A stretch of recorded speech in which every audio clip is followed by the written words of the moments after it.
지난 2012년 푸틴은 신동방 정책을 제시하면서 가장 최우선 과제로 루스키 섬 개발을 선언했다. 그해 9월 에이펙 정상회의를 개최하기 위해 빛의 속도로 공항 확장과 금속교를 짓고 시내에 흩어져 있던 극동기술대를 통합해 극동연방대를 세웠다. 제 뒤에 보이는 건물은 극동연방대학교입니다. 올 9월 11일부터 13일까지 이곳에서 동방경제포럼이 열립니다. 푸틴 대통령은 주변 4강, 다시 말해서 일본의 아베 수상, 그리고 중국의 시진핑 주석, 우리나라 문재인 대통령, 그리고 북한의 김정은 위원장을 이곳으로 초청했습니다. 해마다 이곳에서 열리는 동방경제포럼. 2017년 문재인 대통령은 러시아와의 협력을 위한 나인 브릿지를 제시하였다.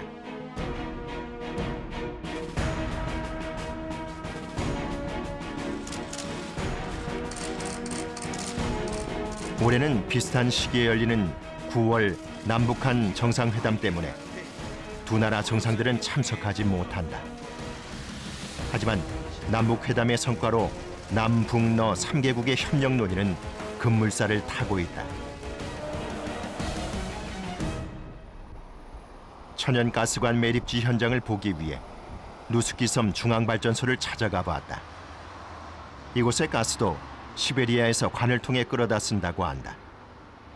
두 차례 한러 정상회담에서 최대 관심사로 논의가 됐던 것이 바로 2011년 이후 중단된 남북러 가스관 재추진이다. 제 뒤에 보이는 것은 루스키 섬에 있는 중앙발전소입니다. 이 중앙발전소에서 사용하는 가스는 시베리아산 그리고 사할린으로부터 파이프라인을 통해서 가져와서 지금 이곳에서 에너지를 생산하고 있습니다. 앞으로 문재인 정부가 추진하고 있는 이 나인브릿지 사업 중에서 천연가스를 우리나라로 가져가기 위한 이런 건설 작업들이 추진되고 있습니다. 아마도 지금 여기서 사용하고 있는 것처럼 PNG를 통해서 한국으로 가스를 가져갈 수 있다고 하면은 한국이 저렴한 가격에 러시아의 천연가스를 사용할 수 있을 것으로 생각됩니다.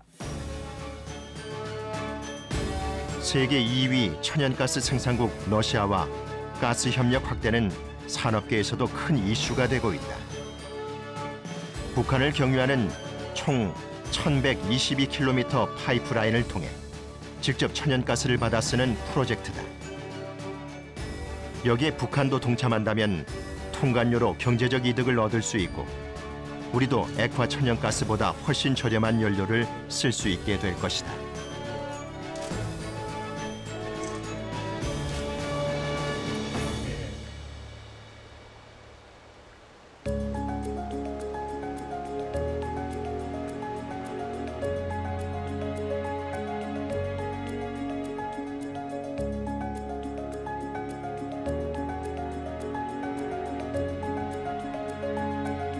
극동 러시아와의 교류에 지리적인 장점을 최대한 살릴 수 있는 곳이 동해안 백길이다. 우리나라는 이미 2009년부터 동해안에서 출발하는 블라디보스토크, 일본 사카이 미나토 노선의 페리오를 개설했다. 우리의 북방 경제, 러시아의 신동방 정책, 중국의 1대1로의 영향으로 인적 교류가 증가하면 시장은 더욱 커질 것이다.